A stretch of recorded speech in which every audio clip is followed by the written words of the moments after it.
क्या अमृत को मूत्र के रूप में पिया जा सकता है? दोस्तों, अमृत किसी भी रूप में दिया जाए, उसे पीने के लिए हर कोई तैयार हो जाता है। लेकिन अगर वही अमृत आपको मूत्र के रूप में दिया जाए तो क्या आप उसे पी लेंगे? वैसे सुनने में तो ये बात काफी अजीब लगती है, लेकिन महाभारत काल की एक कथा ऐसी भी है जिसमें बताया गया है कि भगवान श्री कृष्ण ने महर्षि गौतम के सबसे प्रिय शिष्य यानी कि उतंग मुनि को चांडाल के मूत्र को अमृत के रूप में पीने को दिया था। अब ऐसे में सोचने वाली बात तो ये है कि इसके बाद उतंग मुनि ने क्या किया और क्यों भगवान कृष्ण ने उनके साथ ही ऐसा किया था। दरअसल महाभारत का युद्ध खत्म होने के बाद एक दिन श्री कृष्ण अपने माता पिता से मिलने द्वारका जा रहे थे। माता पिता से मिलने की खुशी उनके चेहरे पर साफ दिखाई दे रही थी। कुछ दूरी तय करने के बाद कृष्ण को उस रास्ते में उतंग मुनि दिखाई दिए। आपको बता दें, उस वक्त मुनि उतंग कृष्ण से इस बात पर बहुत नाराज थे कि उन्होंने महाभारत के युद्ध को क्यों नहीं रोका। इसीलिए जब उतंग मुनि ने कृष्ण को देखा तो उनके क्रोध की अग्नि और भड़क गई। अपने गुस्से पर काबू न करते हुए वो कृष्ण को श्राप देने के लिए अपनी जगह से उठ खड़े हुए। ये सब देख कृष्ण ने सबसे पहले तो उन्हें प्रणाम किया और उनके गुस्से को शांत करते हुए उनसे कहा, हे मुनिवर, धर्म की स्थापना के लिए महाभारत का ये युद्ध बेहद जरूरी हो गया था और नियति द्वारा तय किए गए काम को भला मैं कैसे टाल सकता हूँ।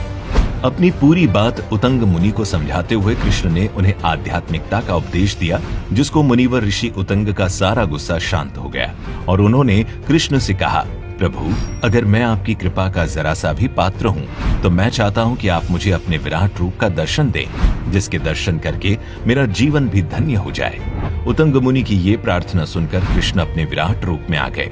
उनके उस रूप में इतना तेज था कि मानो जैसे सूरज चमक रहा हो और उसकी भव्यता के बारे में तो कुछ कहा ही नहीं जा सकता।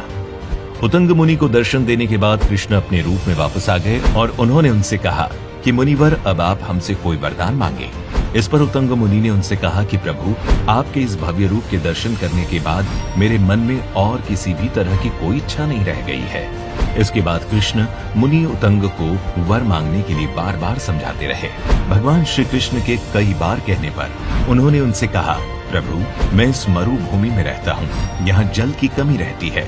आप मुझे ये वरदान दें कि इस भूमि पर मैं जब भी पानी की इच्छा करूँ वो मुझे तुरंत मिल जाए।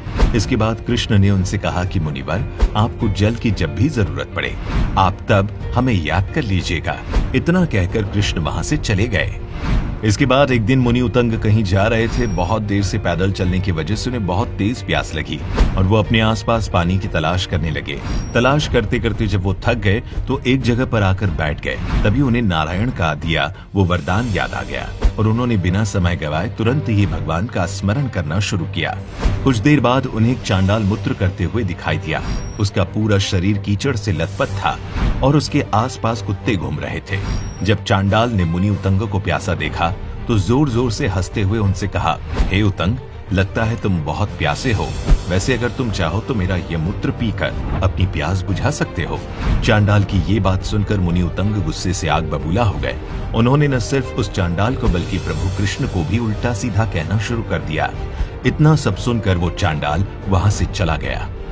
आखिर में दुखी होकर उतंग मुनि सोचने लगे कि भगवान ने उन्हें धोखा दिया है। भला ये उनकी कैसी लीला हो सकती है। मुनिवर को इतना दुखी देखकर श्री कृष्ण वहां प्रकट हो गए। भगवान को सामने देखकर उतंग मुनि ने उनसे सवालों की झड़ी लगा दी। तब श्री कृष्ण ने मुनि उतंग के सारे सवालों का जवाब देते हुए कहा, मुनिवर, मैं आपको अमृत देना चाहता था। ये बात जब मैंने इंद्र से कही तो उसने कहा कि प्रभु, ये अमृत सिर्फ देवताओं के लिए ही है, मनुष्यों के लिए नहीं। अगर आप फिर भी चाहते हैं कि मैं ये अमृत उतंग मुनि को दूं, तो इसके लिए मेरी एक शर्त है। मैं ये अमृत उन्हें चांडाल के मूत्र के रूप में दूंगा। अगर वो पी लेते हैं तो ठीक है, नहीं तो मैं वापस आ जाऊंगा। इसीलिए देवराज इंद्र चांडाल के रूप में आपके लिए वो अमृत लेकर आए थे, जिसे आप नहीं पहचान सके। इसके बाद कृष्ण ने उतंग मुनि की प्यास को शांत करने के लिए उन्हें दूसरा वरदान दिया और उनसे कहा कि मुनिवर, जब जब इस मरुभूमि में आपको प्यास लगेगी तब तब इस आकाश में जल से भरे बादलों की घटा छा जाएगी और वो आपको मीठा जल देकर आपकी प्यास को ठंडा करेंगे। इतना ही नहीं, भविष्य में ये बादल उतंग मेघ के नाम से ही जाने जाएंगे। इतना कहकर श्री कृष्ण वहां से अंतर ध्यान हो गए। तो दोस्तों, आपको ये वीडियो हमारी कैसी लगी और आपकी इस वीडियो पर क्या राय है, हमें कमेंट करके जरूर बताएं।